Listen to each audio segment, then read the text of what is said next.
Agora você louvou, adorou a Deus, foi bom demais. A gente quer adorar mais ainda, quer conhecer mais da presença, mais do poder, mais da autoridade, mais da manifestação do Senhor. E nós precisamos realmente mostrar a Ele o quanto nós o amamos, o quanto nnós desejamos, o quanto Ele tem liberdade de tocar no nosso íntimo, de tocar no nosso coração. Por isso eu queria que você abrisse sua Bíblia aí, lá em Atos, né? Eu vou ler aqui alguns versículos, está lá em Atos 19, e eu tenho certeza que muita gente vai perceber assim: olha, esse negócio aí é parecido com algo que eu já vi, algo que eu já ouvi, ou algo que eu já vi pessoas presenciarem, e você vai se identificar numa situação nova, num tempo novo, numa posição de transformação que Deus tem para você. Versículo 11, Atos 19, 11. E Deus, pelas mãos de Paulo, fazia maravilhas extraordinárias, de sorte que até os lenços e aventais se levavam do seu corpo aos enfermos, e as enfermidades fugiam deles, e os espíritos malignos saíam. E alguns dos exorcistas judeus ambulantes tentavam invocar o nome do Senhor Jesus sobre os que tinham espíritos malignos, dizendo: esconjuro-vos por Jesus, a quem Paulo prega.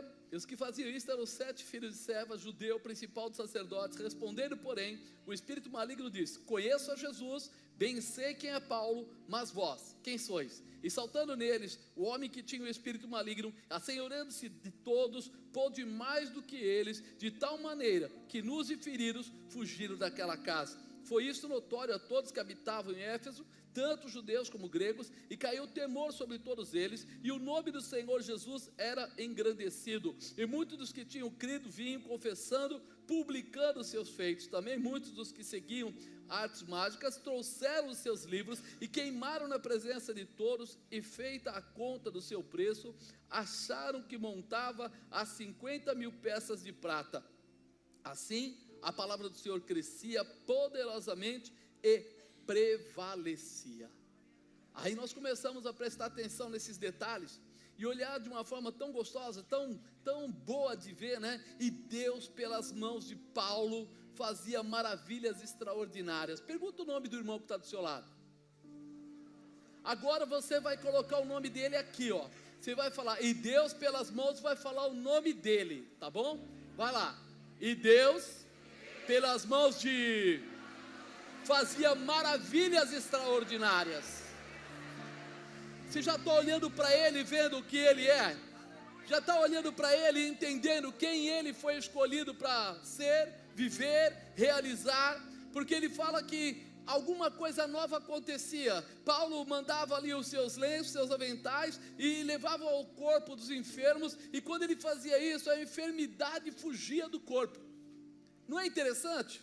Não fala que ele tinha que expulsar, não fala que ele tinha que provocar alguma situação, mas simplesmente fala que a enfermidade fugia deles. Fala para o irmão do lado: você entendeu o que Deus vai fazer com a sua vida? Você entendeu o poder que Deus quer determinar sobre a sua cabeça? Você entendeu que você foi chamado para coisas tremendas? Você entendeu que Deus está olhando para você com olhos diferenciados? Não é como o olho da carne, não é como o olho humano, mas Ele está olhando para você, pensando e identificando você como alguém que tem a mesma manifestação de Paulo. E quando nós olhamos dessa maneira, a gente fala: puxa vida, que coisa tremenda, que coisa fantástica. E os espíritos malignos saíam. Eles não eram nem expulsos, eles saíam. Eles falavam: não dá para ficar aqui, não dá para ficar num corpo onde de repente a unção de Paulo se estabelece, não dá para ficar num lugar onde já tem algo novo chegando, uma unção nova sendo derramada. E nós muitas vezes ficamos pensando: por que não? Fala para a pessoa aí do lado: por que não? Por que você não? Por que a autoridade em você não? Por que o milagre em você não? Será que se você tirasse a sua blusa de lã ou jaqueta e colocasse em alguém, o milagre acontecia? Ou aconteceria? Nós precisamos identificar que o Senhor quer nos usar como um dos seus santos, um dos seus escolhidos, um daqueles que tem poder, um daqueles que foi separado para fazer coisas tremendas. Se nós não olharmos para isso com cuidado e dessa forma, nós vamos entender que, peraí, o que eu estou fazendo na igreja? O que você está fazendo na igreja, santo? Aí eu vim aqui porque o prostrado canta legal, o pessoal aí, o pastor Fábio canta bem, o Bigode toca maravilhosamente bem, só vim aqui por causa disso. Não, amado, nós temos que identificar aquilo que Deus nos chamou para ser, aquilo que Deus olhou para você um dia e disse: você vai ser herdeiro em Deus, co-herdeiro em Cristo, e nessa herança vem autoridade, vem poder, vem realização, vem manifestação. Dessa herança tem sinais. Você sabe que muitas vezes, eu vou falar de mim, não de você, quando eu comecei a conhecer a Jesus, quando eu comecei a me converter, eu não era jovenzinho, eu já tinha 34 anos, já era um pouquinho experiente, mas eu ia no banheiro tomar banho, e eu vi um pastor que ele orava e expulsava demônio, e fazia coisas do tipo. Eu estava tomando banho e eu começava a fazer a mesma coisa, ficar que nem doido lá dentro. Te amarro em nome de Jesus, sai. Quase que o chuveiro pulou pela janela um dia. Não, eu ficava fazendo essas coisas doidas, imaginando na minha cabeça: eu vou deparar um dia com um negócio desse, um dia eu vou ter a liberdade. Eu não sou de linhagem sacerdotal, meu pai não era sacerdote, meu avô não era sacerdote, minha mãe não era sacerdote, ninguém em casa. Eu fui o primeiro crente dentro da minha própria família, o filho mais novo, o último, de 4 irmãos eu era o último. Quer dizer, eu não tinha nada para dar certo, não tinha nada para ser.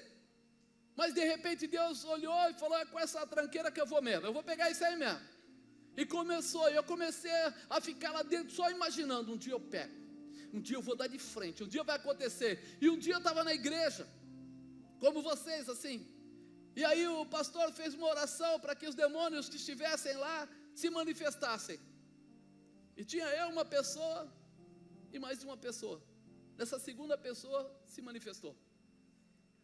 E naquela hora, a única coisa que eu senti foi o desejo de trazer o chuveiro.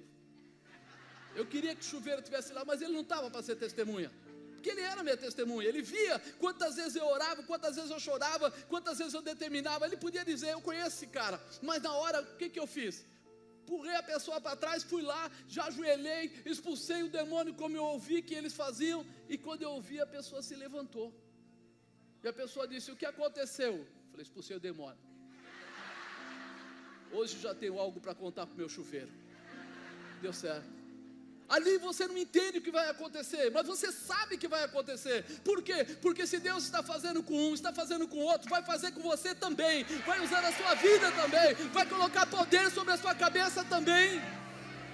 Ah, tem gente que fala: não, isso não é comigo. Meu irmão, treina, exercita, clama, pula, salta, rola, faz alguma coisa quando você estiver sozinho, porque quando você estiver no meio das pessoas, no lugar público, Deus vai usar a tua vida com poder, Deus vai usar a tua vida com autoridade, Deus vai usar a tua vida para trazer realização. Mas você precisa treinar. Tem gente que quando quer ser um jogador de futebol, começa desde pequeno correndo, chutando bola na parede, fazendo 1000 coisas, e quando ele cresce, ele alcança o objetivo. Está na hora de você se preparar para alcançar o objetivo. Está na hora de você, ainda que sozinho, chorar, clamar, buscar. Por quê? Porque Deus vai reconhecer você, porque o mundo vai reconhecer você, porque o diabo vai reconhecer você. Todos vão saber que você foi chamado para fazer coisas grandes, coisas tremendas, coisas diferentes. Quando eu estava lendo essa palavra, a gente lê Bíblia todo dia, mas foi interessante, porque eu vi que Paulo fazia milagres, e aí os filhos de Cefas, que eram filhos de, vamos dizer assim, de sacerdotes, fariseus, de repente eles deparam com uma situação, e vão lá para expulsar o demônio, no nome do Deus de Paulo. Quando você usa esse tipo de atribuição, você já mostra que você não tem intimidade. Porque quando você tem intimidade, é você que chama pelo nome, é você que fala, em nome de Jesus. Quando você fala, no nome de Jesus, que é o Deus de Paulo, que está na igreja lá tal, que vai lá de quarta e de sexta, que não sei o que, é porque você não é nada, porque você não participa, você não tem vida, você não está ligado. Isso precisa estar dentro do nosso coração. Olha o que ele fala: respondendo porém o espírito maligno, disse: conheço a Jesus, bem sei quem é Paulo, mas vós. Quem sois? E eu passo essa pergunta para você hoje. Mas vós, quem sois? Quem é você? Quem é você? Será que hoje, se o inimigo viesse aqui, ele ia ter essa liberdade de perguntar quem é você? Ele ia ter essa liberdade. Sabe, quando a gente começa a ficar muito na obra, muitas vezes você vai para lugares e é obrigado a expulsar demônio em lugares que você nem conhece, ou que acontece coisas. E uma vez eu estava entrando numa casa fazer uma visita, disseram que estava com problemas lá, e quando eu entrei, eu ouvi um grito: ele não! Eu olhei para trás. Será que está vindo mais alguém? Porque eu nem entrei, já estão dizendo ele não, eu não fiz nada. E aí eu vi que a pessoa ficou endemoniada na hora. E o demônio gritava: ele não. Eu falei: eu sim. O chuveiro já me conhece, Deus já me conhece, a situação. Eu já estava pregando em igreja, já era evangelista. Eu falei: como eu não? Quem é você? E aí que você começa a entender, quando ele sabe quem é você, e quando nem você sabe quem você é. Quando você sabe quem você é, você tem nome e sobrenome. Fostes enxertados na videira verdadeira. Você não tem mais o seu sangue normal, mas o sangue de Jesus corre nas suas veias. Você não é mais qualquer um, você agora foi transformado em herdeiro. E herdeiro tem direito de tudo que é do seu pai. Herdeiro tem direito de tudo aquilo que o seu pai ou aquele que te adotou tem. Então, peraí, quem é ele para dizer que você não? Se é o teu pai que é o Senhor de todas as coisas, se é o teu pai que pode todas as coisas, se é ele que criou o céu e a terra, se foi ele que jogou Satanás lá de cima e falou para ele: aqui não. Quem é ele para dizer para você: aqui não? E nós precisamos abrir o coração, porque quando nós olhamos aqui, essas três frases batem forte. Conheço a Jesus. Por que o diabo falou isso? Conheço a Jesus. A Bíblia diz que quando Deus criou o homem, Ele diz: façamos o homem a nossa imagem e semelhança. Quer dizer que Deus não estava só, mas já estava ali o Pai, o Filho e o Espírito Santo.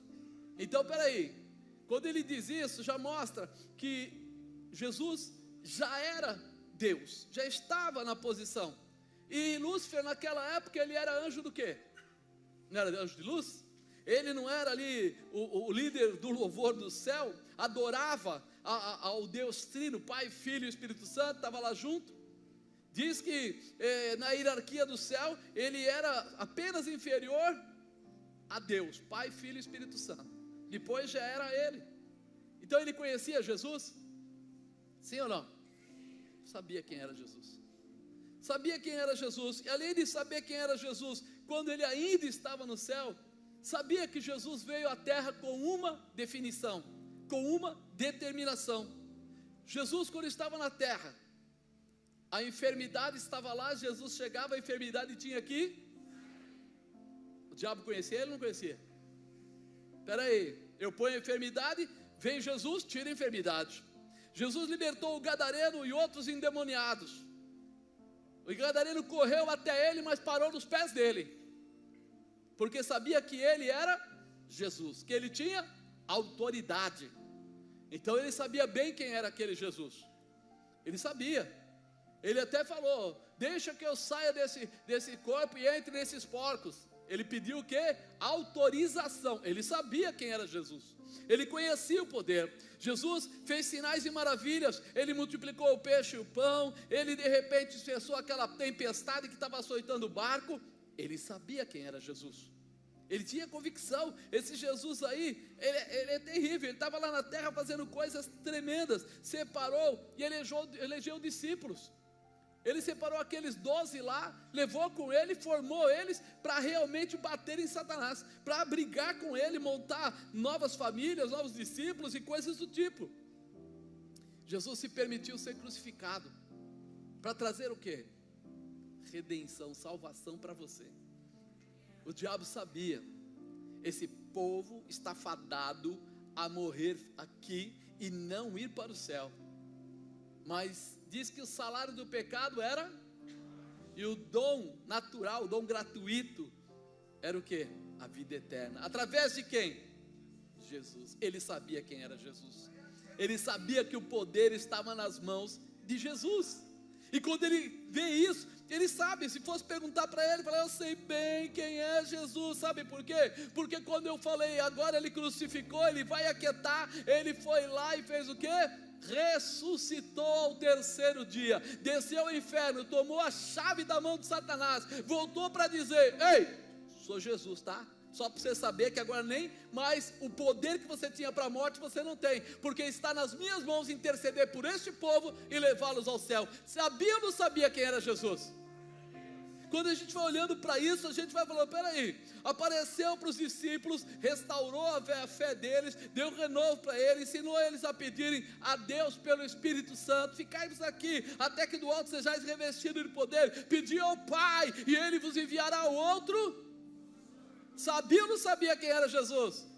Se você começar a olhar para essa situação, o diabo sabia, Satanás sabia, não dá para mexer com esse cara. Esse Jesus, ele transferiu autoridade para os seus discípulos. Jesus diz: tudo que pedires no meu nome ao meu Pai, Ele vou-lo fará, para que o Pai seja glorificado no Filho. Ele transferiu autoridade. Ele deu essa autoridade. Então o diabo sabia: eu sei bem quem é Jesus, eu sei bem o que Ele faz, eu sei bem o que é o poder dEle, eu sei bem o que Ele pode realizar. E depois ele disse assim: bem sei quem é Paulo. Então peraí, ele sabia quem era Jesus, mas ele também disse: eu sei bem quem é Paulo. Aí você fala: por que ele falou isso? Porque nós sabemos que tinha um jovem chamado Saulo. Vocês lembram disso? Sim ou não? Vocês estão falando baixinho, acho que estou falando muito alto, vou diminuir o tom. Vocês lembram quem era Paulo? Sim, fica legal. E de repente, você olha para aquela situação e fala assim: o cara estudado, Gamaliel, seu professor, ele era de família, vamos dizer, entre aspas, fariseu, ele tinha lá nacionalidade duas, ele era soldado romano, tudo que era coisa de poder humano, ele tinha. E ele dependia daquilo, vivia aquilo com uma força. Então, se eu olhar para aquilo, eu falo assim: Satanás sabia bem quem era Saulo, porque Saulo era usado para fazer o quê? Perseguir cristãos. Saulo foi usado uma porção de vezes para atacar. Você lembra? Alguns morreram apedrejados, outros morreram na cova dos leões, outros foram perseguidos à espada mesmo, ou seja, morreram pela espada. Uma situação terrível.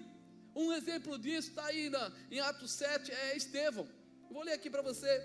Estevão estava aqui em 7,58. Expulsando da cidade, o apedrejavam, e as testemunhas depuseram as suas capas aos pés de um jovem chamado Saulo, e apedrejaram Estevão, que em invocação dizia: Senhor Jesus, recebe meu espírito. Pondo-se de joelhos, clamou com grande voz: Senhor, não lhes impute esse pecado. Tendo dito isto, morreu. Quem que estava lá? Saulo. O diabo conhecia ele? Conhecia, usava ele poderosamente. Em nome de Deus, entre aspas, ele era usado para destruir aqueles que queriam seguir a Jesus. Mas, porém Jesus, conhecendo a vontade de Saulo de fazer o que era certo, da forma errada, diga, fazer o que é certo, da forma errada, mexe com o coração de Deus. Você sabe, Deus, ele olha e fala assim: tem gente que faz por maldade, tem gente que gosta de fazer mal, mas tem gente que pensa que está fazendo certo e está fazendo errado. Deus olhou para ele e falou: esse sujeito aí, ele tem um ímpeto, uma determinação, uma garra, uma vontade de me servir, mas pena que ele está com a visão distorcida. Pena que ele não enxerga o que é verdade. Pena que ele não entende. Mas sabe uma coisa? Eu vou trabalhar pela vida dele. Eu vou mudar essa situação. Eu vou tirar Saulo das mãos de Satanás para a intimidade e glória de Deus. Vou mudar o rumo dele, vou abrir os olhos dele, vou mudar o entendimento dele. Por isso em Atos 9 fala o quê?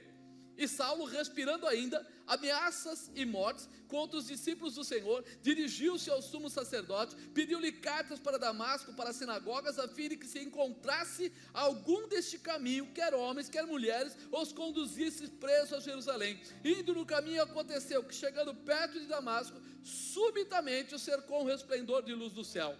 Caindo em terra, ouviu uma voz que lhe dizia: Saulo, Saulo, por que me persegues? E ele disse: quem é, Senhor? E disse o Senhor: eu sou a Jesus a quem tu persegue. Duro é para te recalcitrar contra os teus aguilhões. Quando nós olhamos para isso, a gente vai lá no 14, olha o que diz: disse-lhe porém o Senhor: vai, porque este é para mim vaso escolhido para levar o meu nome diante dos gentios, dos reis, dos filhos de Israel, e eu lhe mostrarei quanto deve padecer pelo meu nome. No começo, ele estava com cartas para ir perseguir cristãos.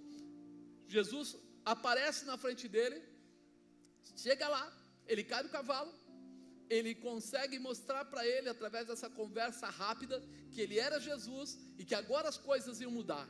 Ele fica cego por quantos dias? 3 dias. 3 dias. Ele não precisou de 3 anos, ele não precisou de 10 anos, ele não precisou de uma infinidade de tempo. Em 3 dias, o Senhor inverteu a situação. Saulo agora é Paulo. Agora, de perseguidor, é aquele que vai lutar para a vida de cada um daqueles que estava ali precisando ser tratado, ser restabelecido, ser abençoado, ser transformado. A visão distorcida, Deus gosta muito quando pega alguém com a visão distorcida, porque apenas 3 dias é o suficiente para mudar a vida da pessoa toda. É pouco. Talvez você ainda não tenha entendido o que Deus quer fazer através da sua vida. Deus não precisa trabalhar com você 10 anos. Deus precisa de uma intimidade. Diga, 3 dias é o suficiente para Deus fazer uma mudança. Ele tinha uma visão distorcida. O que aconteceu no 3º dia, quando Ananias orou por ele? O que caiu do olho dele? E ele volta a... Ele tinha uma visão distorcida. 3 dias de jejum e oração. A oração de um justo, com imposição de mãos, mudou a estrutura toda. Ele tinha uma visão que não dava para ele enxergar a glória, o poder, a autoridade, as promessas, os dons, o Espírito Santo. Mas quando o Senhor realmente traz essa oração com imposição de mãos, traz essa transformação para a vida dele, os olhos dele passam a enxergar o que ele nunca enxergou, passam a fazer ele ver o que ele nunca tinha visto. Dali em diante ele começa a ter o quê? Um novo posicionamento, uma condição que nós, até quando estávamos começando a ler, nós falamos aqui. E depois disso ele fez o quê? Ele levou surra de vara, ele foi apedrejado, ele foi perseguido, ele foi preso, ele foi um monte de coisas, mas nada parava ele, nada atrapalhava a vida de Paulo agora, porque ele tinha uma definição dentro dele. Ele sabia agora quem ele era. Quando eu li aqui o primeiro versículo que eu comecei a ler para você aqui, Deus, pelas mãos de Paulo, fazia maravilhas extraordinárias. Dá para acreditar que aquele Saulo lá é esse Paulo aqui? Dá para acreditar que daquilo que parecia tão impossível, alguém que perseguia, alguém que matava, agora eu olho para você e falo, e pelas mãos de Paulo fazia maravilhas extraordinárias. Aí começa a te haver, ou te dar a possibilidade de você saber quem você é. Quem é você? Eu preciso trocar de igreja, eu preciso trocar disso, trocar daquilo para ser alguma coisa. Você não precisa de nada, você precisa entrar na presença de Deus de verdade. Você precisa viver a presença de Deus de verdade. Enquanto nós brincarmos de viver a presença de Deus, nós vamos andar, pular, fazer uma porção de coisas, mas nada vai acontecer.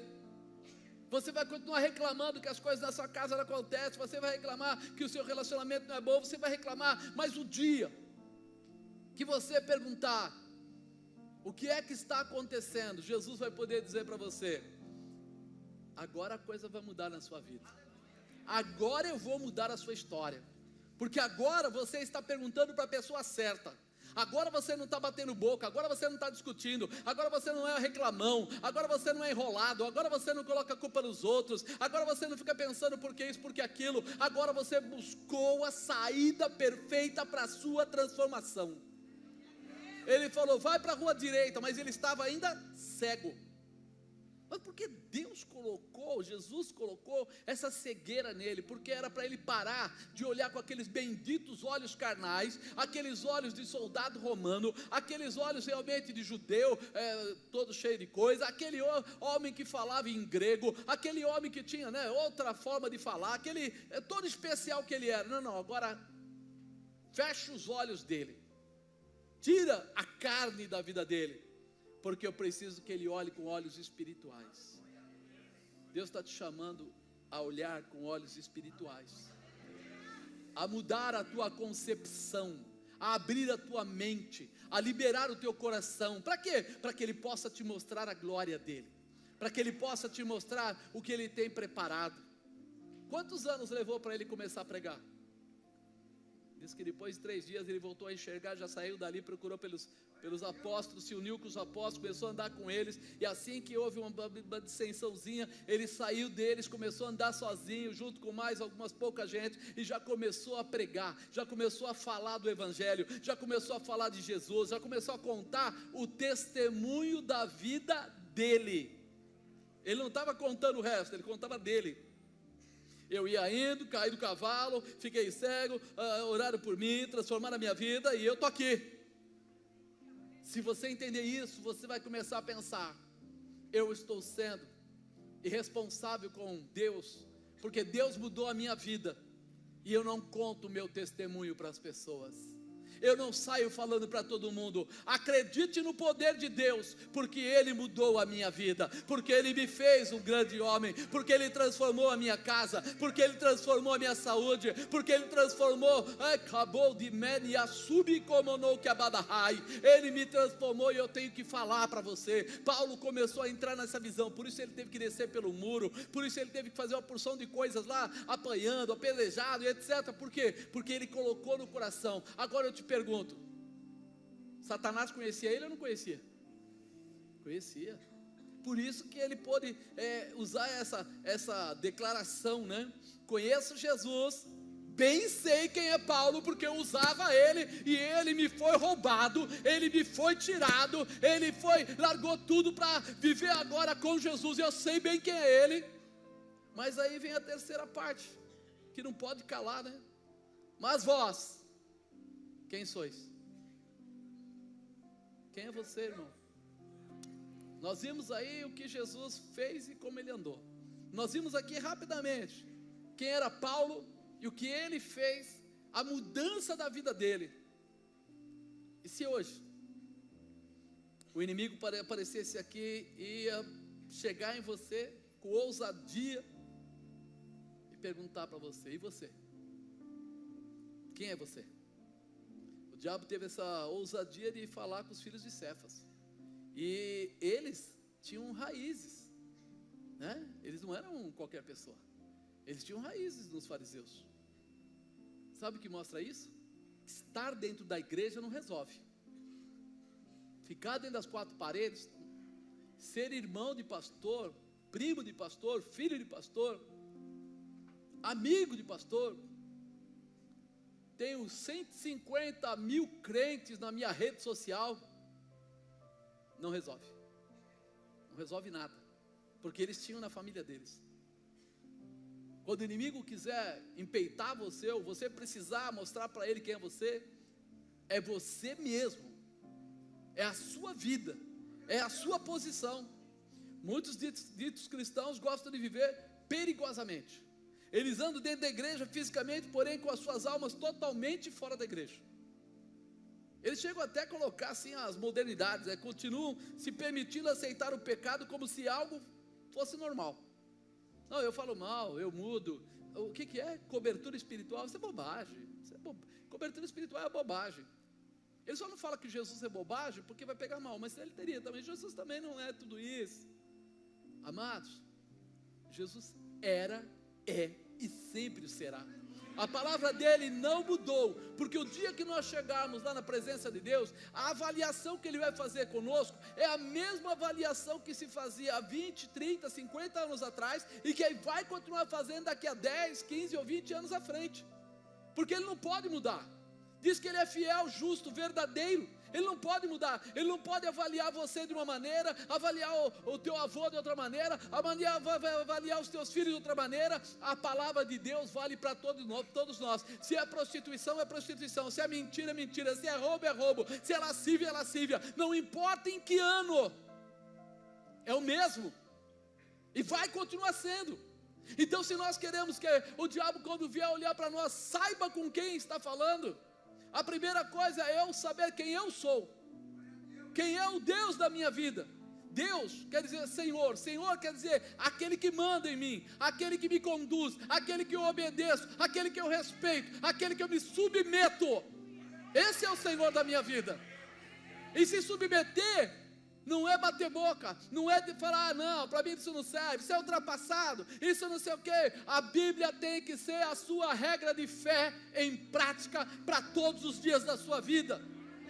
Se ela não é, então desculpa a honestidade, você não é crente coisa nenhuma. Desculpa a sinceridade. Se a Bíblia não é a sua regra, não é a sua bússola, não é o seu GPS, então esquece, meu irmão, você está perdendo o seu tempo.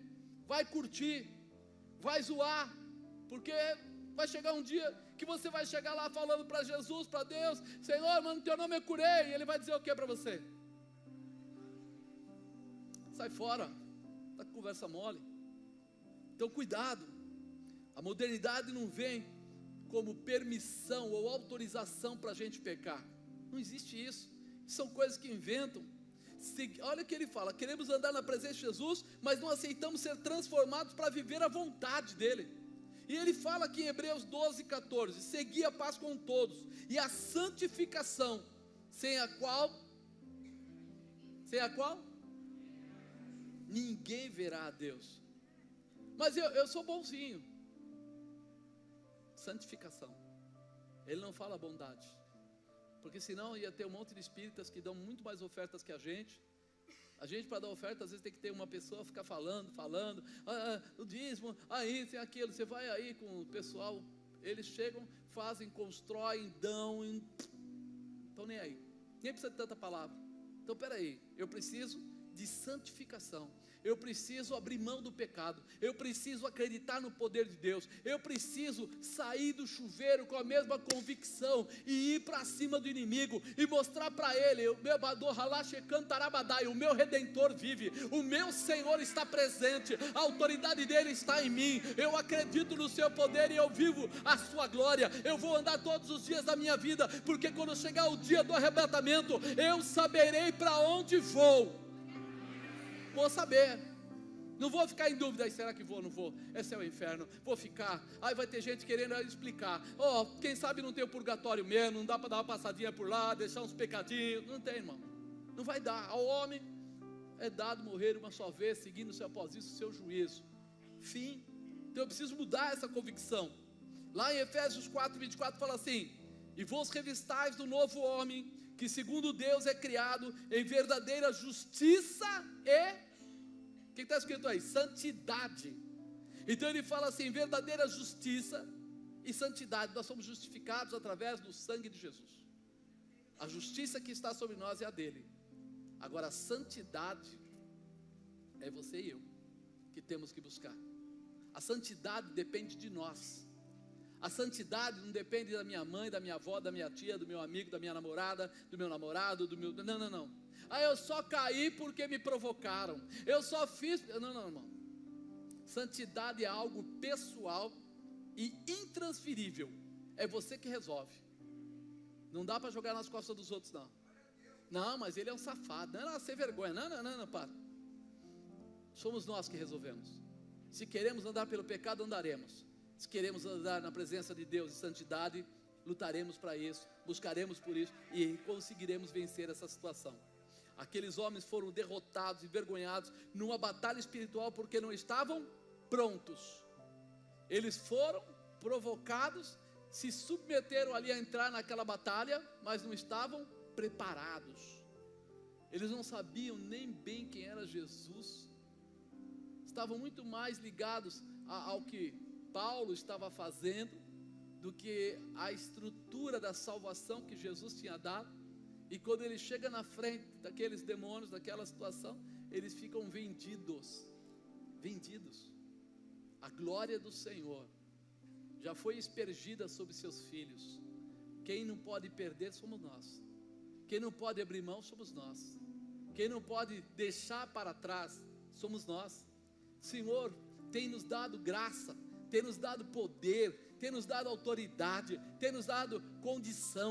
Quem aqui já viu milagres? Você já viu milagres? Então é sinal que existe, é verdade. É nesse poder que nós temos que viver. É nesse poder que nós temos que viver, acreditando que a nossa intimidade com Deus trará a manifestação de poder de Deus na nossa vida, trará a condição renovada, barradula, boche, que é debiar, o exercício da fé, da obediência, da santidade, da intimidade com Jesus e com o Espírito Santo, nunca deve ser feito na última hora.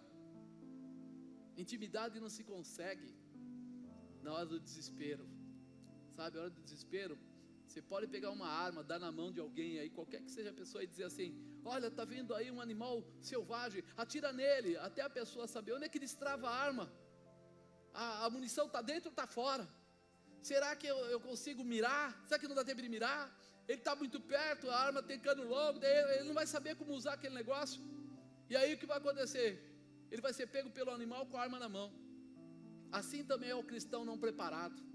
Quando o diabo chega com essas coisas, com pratos, com situações, até mesmo com momentos que você precisa tomar atitude, ou demonstrar o quanto você acredita em Deus, você fica tão assustado com o que você vê, que você não consegue fazer mais nada, e aí você acaba tendo dificuldade. O treinamento é diário. Quem ora, ora todos os dias. Quem lê Bíblia, costuma ler Bíblia. Quem vive a manifestação do Senhor, vive todos os dias. Se ele estiver viajando, ele está lá, ele está lendo, está orando. Se ele estiver em casa, ele está lendo, está orando. Se ele de repente estiver em um lugar lá que ele tiver que trabalhar, quando aparecer o momento, ele vai falar com Deus. Ele renova as suas forças constantemente, porque no momento da batalha ele está preparado para qualquer situação. Ele está sempre pronto. Devemos viver em santidade, devemos nos encher diariamente do poder de Jesus. Amado, eu brinquei com você no começo, mas aquela brincadeira é uma verdade para mim. Eu comecei pregando no chuveiro, eu comecei orando no chuveiro, eu comecei a falar com o Espírito Santo, chorei, chorava muito. Eu tinha vergonha da minha esposa, da minha família em si, porque ninguém era acostumado com essas coisas. Então como é que eu ia ficar lá orando e chorando na frente de todo mundo? Primeiro porque a gente é meio, desculpa o termo, mas imbecil. A gente aprende que homem não chora. Então ficava aquela situação de como é que eu vou chorar na frente dos outros, fraqueza. Então eu ia fazer isso na hora do banho, e a minha esposa falava: por que você leva 1h30 para tomar banho? 1h40. Mas era aquele momento muito particular, especial. Só que é engraçado, amado, através daquilo eu tive liberdade de chorar nos pés do Senhor, de ajoelhar no chuveiro, se ajoelhar no chão do banheiro e ficar chorando e falando com o Senhor. E aí ela: o que aconteceu? Você está com o olho estranho? Sei lá, acho que foi o shampoo, passou, sei lá alguma coisa. Por quê? Porque a tua intimidade pertence ao Senhor. E se você não pode ser livre lá fora, se entregue nas mãos de Deus, porque Ele vai ver isso, e Ele vai usar isso na sua vida. Nunca foi meu sonho ser pastor, nunca foi o meu sonho antes disso, de servir a obra de Deus, nunca foi. Mas Ele deve ter olhado como olhou para Paulo, falou: esse sujeito aí dá um caldo legal, vou trabalhar a vida dele, vou colocar ele numa posição diferenciada, vou mexer com a estrutura dele. Você precisa entender que o Senhor nos ama de uma forma especial, e às vezes Ele é obrigado a trabalhar de forma mais dura. Alguns entendem e se vergam ao Senhor, outros fazem corpo duro. Você já tentou pegar uma criança quando ela está birrenta E ela fica se debatendo, e ela fica dura, e você vai pegando, daqui a pouco sem querer você machuca o braço, sem querer ela bate a cabeça na parede, porque você está tentando segurar, ela põe para cá, vai para lá, fica aquela coisa toda, e quando termina, ela vai dormir toda dolorida, e não conseguiu nem ter um bom relacionamento com o seu papai, com a sua mamãe, ou com quem está cuidando dela, porque se debateu toda. A primeira coisa a fazer, para que Deus reconheça e Jesus trabalhe na sua vida, é você ser quebrantado, se dobrar ao Senhor, se entregar ao Senhor, se render ao Senhor. Quando alguém está rendido, ele não faz mais força contrária nenhuma, ele não foge para longe, ele não abandona a sua igreja, ele não abandona aquele que foi colocado para liderar a sua vida, porque ele está sendo imediatamente reprovado por Deus. Porque Deus fala: olha aí, já fez corpo duro, já bateu a cabeça na parede, já raspou as costas no batente, põe na cama aí e deixa dormir, quando acordar de novo a gente tenta de novo. Reprovou, volta para o fim da fila, vai começar tudo de novo, a vida não progride, as coisas não acontecem, a felicidade fica reduzida, amarrada, aí depois a pessoa diz assim: não sei o que acontece, acho que Deus não gosta de mim, meu pai não gosta de mim. O pai gosta, quem não gosta é o filho, que não se deixa ser abraçado, que não se deixa ser cuidado, que não se deixa ser corrigido. Mas a palavra de Deus diz que Deus corrige aqueles que Ele... É hora de se render aos pés do Senhor, é hora de se entregar ao Deus, é hora de deixar Deus fazer alguma coisa. Por quê? Porque a verdade é essa. O diabo, quando olhar para você, ele tem que falar assim: conheço Jesus, conheço Paulo e sei também quem é ele. Eu sei quem é ele. Ele não deixa cair a peteca, ele está sempre grudado no Senhor, sempre na intimidade com Deus. Se doer, ele adora a Deus, se vier dinheiro, ele adora a Deus, se não deu certo, ele adora a Deus, se chover, ele adora a Deus, mas se tudo der certo, ele adora. Ele está sempre na adoração, ele reconhece, só há um Deus, o Senhor, o Todo-Poderoso. Ele está rendido ao Senhor, rendido. Hoje é esse o seu momento.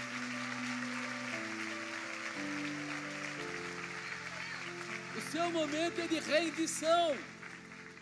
Hoje é vigília, não é? Vigília é coisa de crente, não é? Então é com você mesmo que eu estou falando. Rendição, entrega. Tem uma frase que acho que todo mundo já conhece, mas ela é muito real.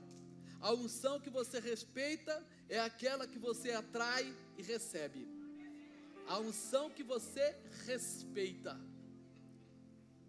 Se você não respeita a unção que Deus colocou para a sua vida, Deus coloca líder para te orientar, você não respeita.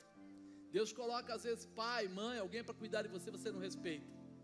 Então você não vai receber. Porque quem colocou aquele líder, quem colocou aquela pessoa para cuidar de você, foi Deus. Se você não ouve o que Ele te deu, Ele não vai te dar mais nada.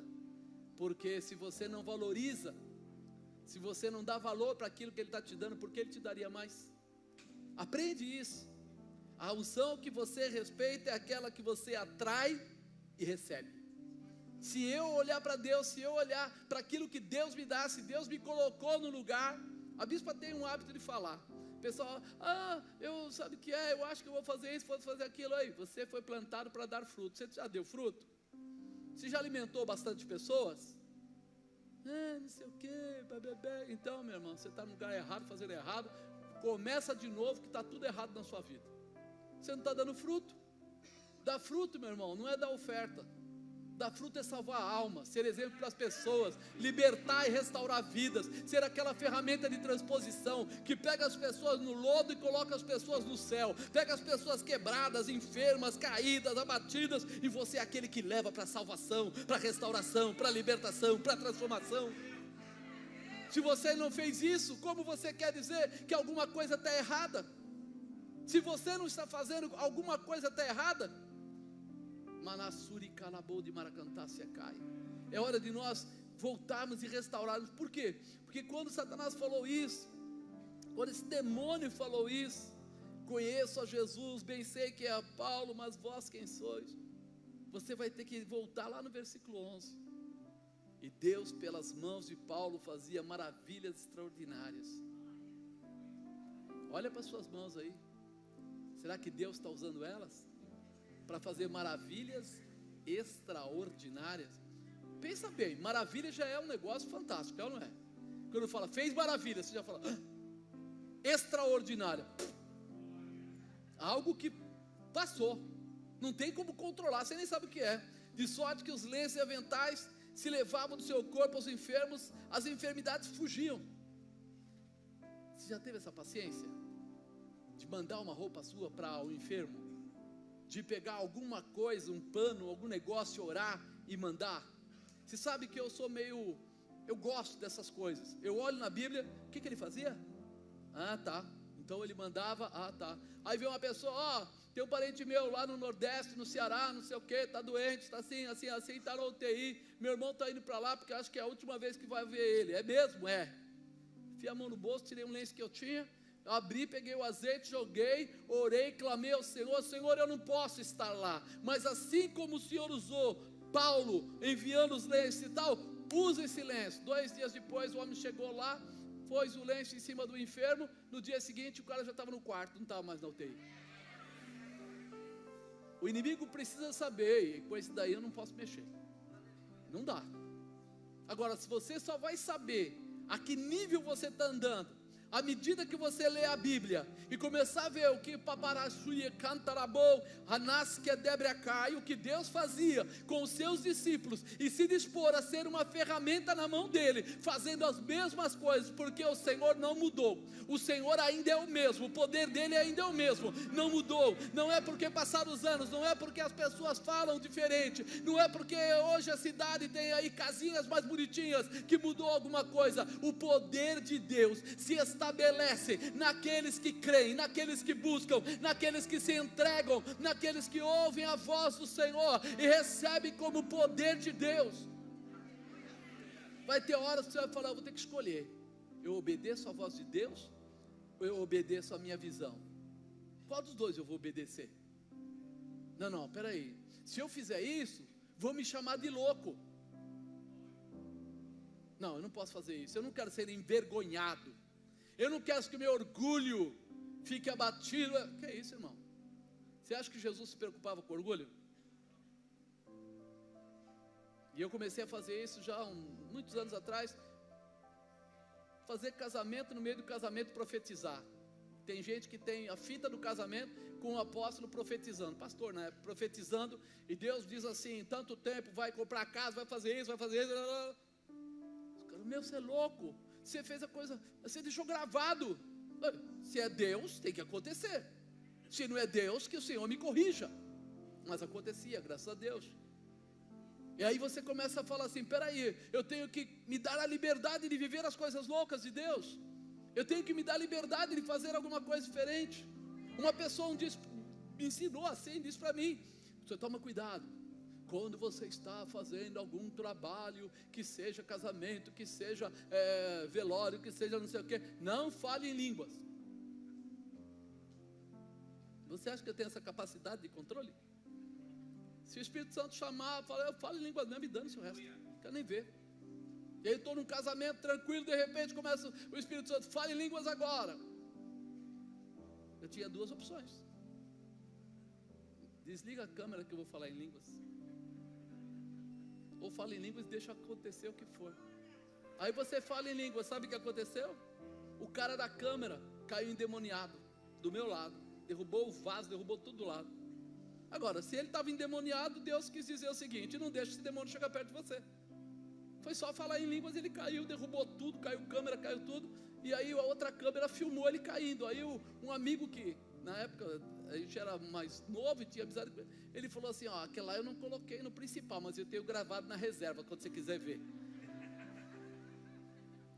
Amado, você vai ter que escolher, você quer servir a Deus ou quer servir o mundo?